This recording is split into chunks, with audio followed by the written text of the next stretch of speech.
guys, welcome to this video. As I'm sure you can tell, baby is not as tiny as you would think he is. He is actually going to be a month old this Sunday, and so it may seem a little weird. I am kind of jumping into the future now with making this video, and then we'll probably jump back into all of the fresh newborn videos, but I did want to quickly record a birth story video while it's still fresh in my mind. So before I actually jump into that story, I did want to briefly tell you a little bit about my other two labor and delivery stories, because it just kind of gives you an idea of how crazy this birth was for me, how fast it was. So with Jaden, who's my 5-year-old, I had him via emergency C-section. I did want to have him naturally, and I really tried to do that, but when it came time to push, I pushed for 4 hours before we realized that he was not in the right position to be able to come out, and so I had to be transferred to a private hospital where I had to have an emergency C-section. So Jaden was a C-section baby. The position he was in case you're curious, was he was what they call face up. I forget the medical term for it. If I find it, I will put it up here on the screen. And so Cadence's birth was also a crazy one because I had wanted to have a VBAC with her. I was planning on having an epidural, but I ended up going close to 2 weeks overdue with her and had to schedule a C-section. And then the morning of my C-section, when I was supposed to go to the hospital at 6 a.m. to prep for the C-section, it was around 4 a.m. that I actually started having some pretty strong contractions and signs of labor, and I ended up going to the hospital and being able to have a VBAC. Hours before I was supposed to be there for a C-section, I did have an epidural with her, and so that was also a different birth experience than what I was expecting, or than what I had with Jaden. So for me, Cadence's birth at that point was a pretty wild one, and just amazing at the timing and stuff. Like, it was a total God thing that she was my VBAC, and I was able to have her just hours before I was supposed to be having a C-section. Now that you know the other two birth stories, it would probably just make this one seem a little crazier, because now his birth story is completely different than the other two. I believe it was on July 7th or 8th that I had a pregnancy appointment, and I got a cervical check, and they did say that I was about 2 centimeters dilated. I was not really having any steady contractions at that point, nothing timeable. It wasn't until July 9th at 2 in the morning I was awoken from my slumber, and I was having contractions pretty often, and they weren't very painful, but they did wake me up, and I just noticed that I wasn't able to fall back to sleep because they were kind of happening pretty often. So I did end up taking out my phone and using an app, and I started timing them, but they did end up kind of like going away because I do remember being able to fall asleep. So by 8 a.m. I was still timing my contractions at that point, and they were closer together. They were like 2 to 3 minutes apart, but they were only 30 seconds long, and they still were not very strong. I was still able to talk and like do other things while having a contraction. So that was pretty confusing or trippy for the mind, because it's like, okay, these are really close together, but they're not crazy strong. So like, I just did not know how to gauge how close, or like how serious it was, and if it was something that I should like just go to the hospital already or just wait, because I really wanted to labor as much as possible at home, because nobody wants to go to the hospital and just sit there for hours and hours and hours waiting for things to kick in. So I was just really afraid to go too soon, so I wanted to make sure that this was the real deal before I would leave the house. So I think there's something that's called like the 4-1-1 rule, where it's like, it's your sign of knowing if you should go to the hospital or not, and I think it's pretty much like you should go to the hospital if your contractions are around 4 minutes apart and they're lasting 1 minute long, and then if that continues for 1 hour long. I think that's how it goes. So at that point I wasn't going to go to the hospital, even though they were 2 to 3 minutes apart. They just weren't very strong, and they didn't last a minute long. So around 4:50 p.m. is when things kind of seemed pretty serious, and I just got to the point where I was like, well, I want to go to the hospital because now at this point I don't want to end up having a car baby, and I do feel like I have a pretty good pain tolerance, and so I wasn't sure how to gauge my contractions because they weren't very painful to me, but then I just kept getting in my head and I was like, well, what if these are like really good contractions to where I'm close to like I'm closer and I'm more dilated than I think I am, and like what if I end up having a car baby? So I just wanted a peace of mind.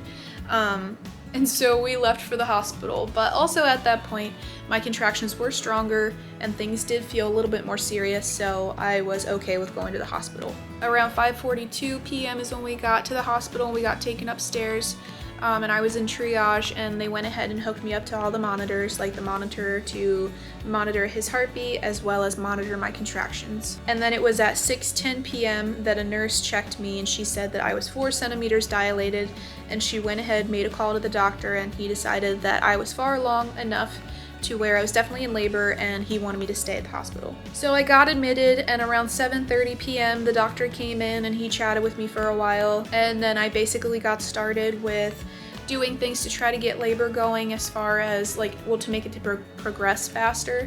So I was walking a ton. I walked a ton. They also gave me an exercise ball that I could sit on and just sway side to side and just do all these different things to try to help baby settle down more and to help me dilate faster. So I did that for a long time.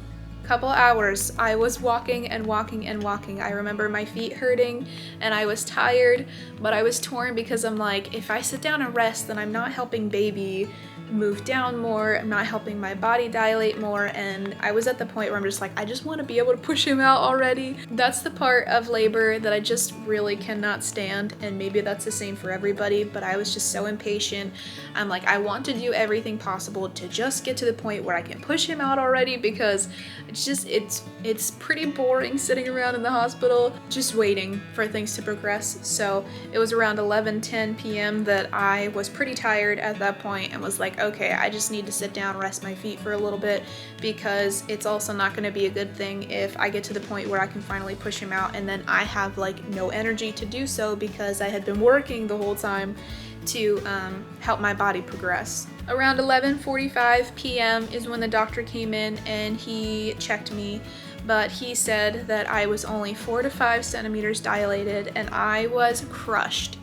I was so bummed because I worked so hard with walking around and sitting on the ball and doing everything I could to try to dilate faster, and to only find out that I hadn't dilated much at all, maybe like half a centimeter. So I was pretty bummed. The doctor chatted with me and he was just like, okay, what do we want to do from here? Do you want to still try to just walk around and do things to dilate? He asked if I wanted him to break my water, and at that point he did say that he could feel that my water was still intact, which I knew because it's hard to miss if your water breaks, but he was saying that he could feel that it was bulging a little bit. So baby's head was putting pressure on it. After doing some thinking and chatting, then I decided that I did want him to break my water because I just didn't know what else I could possibly do to help move things along more. So after he broke my water, we also discussed the epidural because I did want to get the epidural. With Jaden, I didn't want the epidural, and honestly, for Cadence and Xander, I wouldn't have wanted the epidural, but when I was pregnant with Jaden, I had an appointment at some point, a check, where I was told that my pelvis is more narrow, and that can make it harder for baby to engage, and it could make for a longer labor and delivery. Now, when I was pregnant with Cadence, I also asked to have another pelvis exam, and they said that I didn't have a pelvis that was narrow or anything that would lead them to believe that my labor and deliveries will be long. But with Cadence, I did decide to get the epidural because I felt like with getting that, it might help my pelvis and my hips and everything in my body to just relax more and be able to open up in the event that my pelvis was narrow and it would be harder for the baby to engage. I just had peace with getting the epidural with Cadence, and I do believe that it helped my hips and everything to relax. And I think that was really the best option with her, because her being my VBAC, she was 9 pounds, 10 ounces. So I really feel like having the epidural just made things go more smoothly. She was a big baby and it was going to be my first vaginal birth, so that seemed like the best thing that I could have done to help my body with giving birth to her. So with Xander, I also decided that I was going to most likely get the epidural because I wanted to relax my body, relax my hips and my pelvis. Same thing with Cadence, so it just would help because I know that I have big babies. So to go back to the current time, after they broke my water and we talked about the epidural, the doctor was like, well, before we would give you the epidural, we would like to give you a bag of fluids through an IV, and he said that going through one bag of fluids could take about 30 to 45 minutes long. So he asked me if I wanted to get that now or to wait. And I was like, well, I'd rather get the bag of fluids now in the event that since he broke my water, things would speed up fast. So he was like, okay, I'll tell the nurses and I'll have them come back in. So there was a nurse that said that she was gonna go ahead and give me the bag of fluids. She's like, I'll be back in like 15-20 minutes with the bag of fluids and to hook it up and everything. So before she left, she also adjusted my bed in a way for gravity to be on my side and be able to help baby come down more and settle more into my pelvis. But I really feel like that made the difference in making things progress faster, and you'll see why. So after she adjusted my bed, she was like, okay, I'll be back in like 15-20 minutes with the IV fluid bag. Now pay attention to this, because this is where the timeline and things kind of get crazy. Instead of coming back in 15 to 20 minutes, she didn't come back until 30 minutes or more. It was probably longer, and so she finally came in with the fluid bag and hooked me up and started getting that going, and then told me again that it was going to take about 30 to 45 minutes for that bag to be empty, and then for the anesthesiologist to be able to come in and give me the epidural. I forgot to mention that it was like 10 minutes after the doctor broke my water that my contractions started to feel different. They were very intense, and they were to the point where I was starting to zone out and do what they call escaping within yourself. I know that I've heard it explained that way. Basically, when you're in that much pain and you're going through those contractions and you need to focus on them, you end up escaping inside yourself, and you can hear things still around you, but you're not completely present, if that makes sense.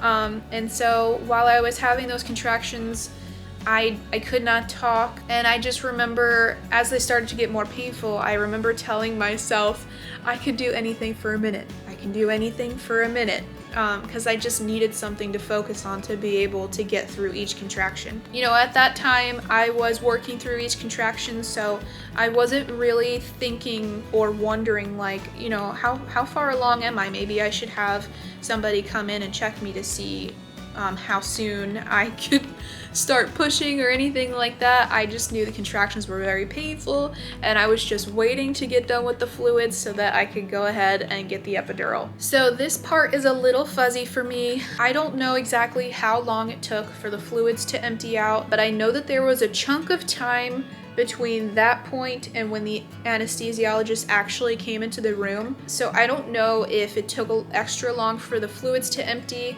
or if the anesthesiologist was busy and couldn't get to me until this time. But I did not get the epidural until like 2:10 a.m. And so that is a pretty big chunk of time, because I think that I got my fluids probably around 12:30, 12:20, 12:30 a.m. And so then the anesthesiologist, for him to only come in and do his thing around, you know, like 2 a.m. to 2:10 a.m., that's a chunk of time. So I'm thinking he was probably busy, but obviously I was in the middle of dealing with contractions, so I have no idea what happened during that time. But around 2:10 a.m. is when he came in. I guess probably around 2 a.m. I should say is when the anesthesiologist came in to get me all set up with the epidural. And let me tell you, that was probably the worst part of the birth. At this point, my contractions were very, very painful, very close together, very long.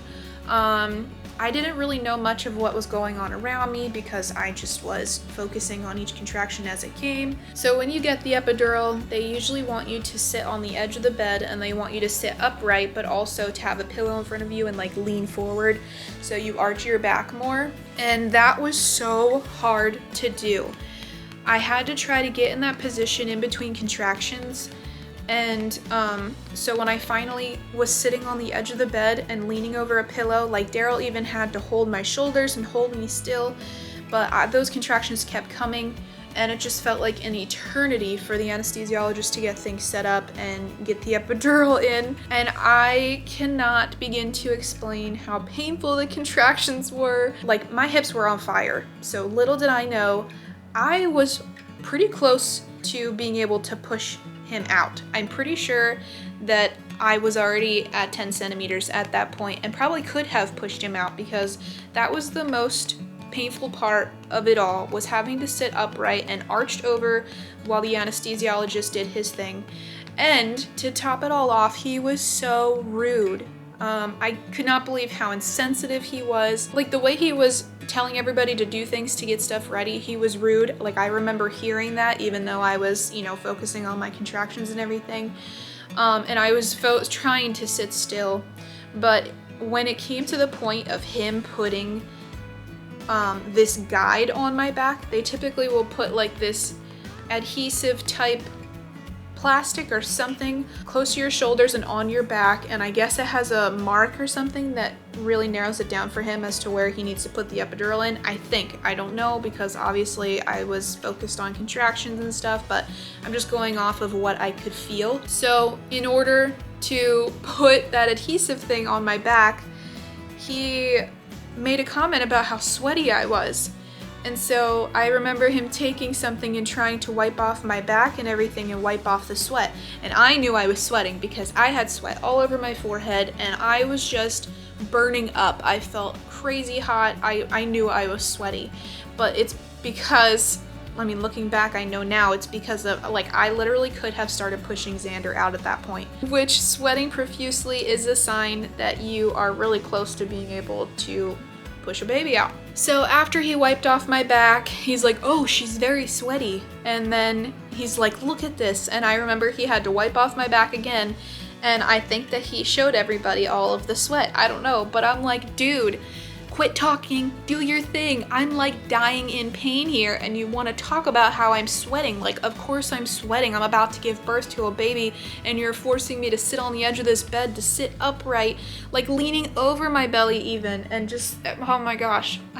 That was the worst thing ever, and I can't believe how insensitive the anesthesiologist was. Like, even after everything was said and done, the nurse apologized too, and she was like mentioning how insensitive and how rude that was. Eventually, he got the epidural in, and I laid back in bed, was so relieved I could finally lay down. But shortly after I got the epidural, I started to feel quite a bit of pain, and I did feel the urge to push. And I really tried to tell myself to hold out because I wanted the epidural to kick in so bad.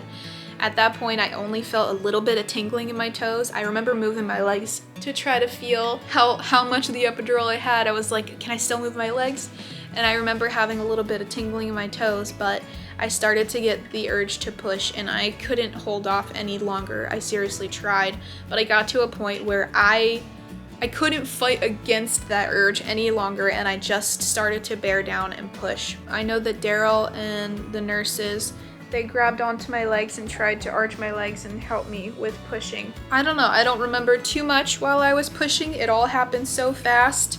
I do remember hearing the doctor tell me to like slow down, and I think that's around the time that his head was crowning. I couldn't stop. I couldn't not push. So I remember as I was pushing that the doctor was like, "Oh, okay, she's not stopping. Like, the baby's coming, she's not stopping." I had Xander out in 2 pushes. And at 2:27 a.m., this little guy was born. It all happened so fast, and it's kind of frustrating in a way, like looking back. I probably should have asked a nurse to check me and see how far along I was before I went to get the epidural, and I probably then would have just completely passed on the epidural and probably could have just started pushing and getting him out. That's all hindsight now, it doesn't matter anymore. But it just kind of felt like the epidural was pointless because all I ever had was a little bit of tingling in my toes. So it was wild, definitely a wild birth. I cannot believe how fast that went. I think with Cadence I pushed for about an hour before she was born, but that was with the epidural, so I feel like maybe if I didn't have the epidural, then I would have been able to work with my body more and could have pushed her out sooner. I don't know, but not that that matters anymore. So with all three of those different birth experiences, I have been getting asked a lot if I would consider his birth the easiest. And I feel like it's a really hard question to answer because, you know, obviously Jaden's, I would say, was the hardest because I worked so hard through labor and everything, and then pushing for 4 hours trying to give birth to him to end up having an emergency C-section. So that was difficult, and recovery was also a lot harder with the C-section. And then of course when I had Cadence, I was like, man, if all of my labor and deliveries were as easy as hers, like I could do this a lot more because, well, with the epidural you don't feel any pain or anything, and then for me recovery was just like amazing compared to the recovery from a C-section. So I had this image that hers was a piece of cake and it was just so easy. And then his birth story, you know, no epidural, but I had him out in 2 pushes, so it was fast, and people would say, well, that must be the easiest one. But I have to say it depends on which way you view it as easy. So I would say Cadence's in a way was easiest because I didn't feel any pain, you know, like I was fully mentally present, and I feel like it was, how would you say, a more fun experience because it was like happy-go-lucky, I don't feel any pain, like I'm about to have my baby type of a thing because of the epidural. And then with him, it was just fast. It was very fast, and so it was over with very fast. So then in a way, his birth was the easiest, but pain-wise, I felt everything and it was painful, so then it wouldn't be the easiest. But I really cannot complain. I just can't help but laugh at the fact that each birth was different. C-section, birth with an epidural, birth without an epidural, except for some tingly toes. So it was one crazy ride, but I'm so glad that he's finally here. And I don't know, I really can't complain about how all of that played out. But I'm gonna go. I do need to wake this little guy up and give him a diaper change and nurse him because, you know, my spidey senses are tingling. But I hope you guys enjoyed this video. Please consider giving it a thumbs up if you enjoyed it, I should say. Sorry, I'm stumbling on my words. Subscribe if you haven't already and hit that notification bell. I'd love to have you a part of our YouTube family. And I would definitely recommend that you go watch the birth vlog if you haven't. That just gives you a whole different view of how everything played out. But yeah, once again, I hope you enjoyed this video, and I'll see you guys in the next one. Look at this face. Oh, sorry. Oh, stretch.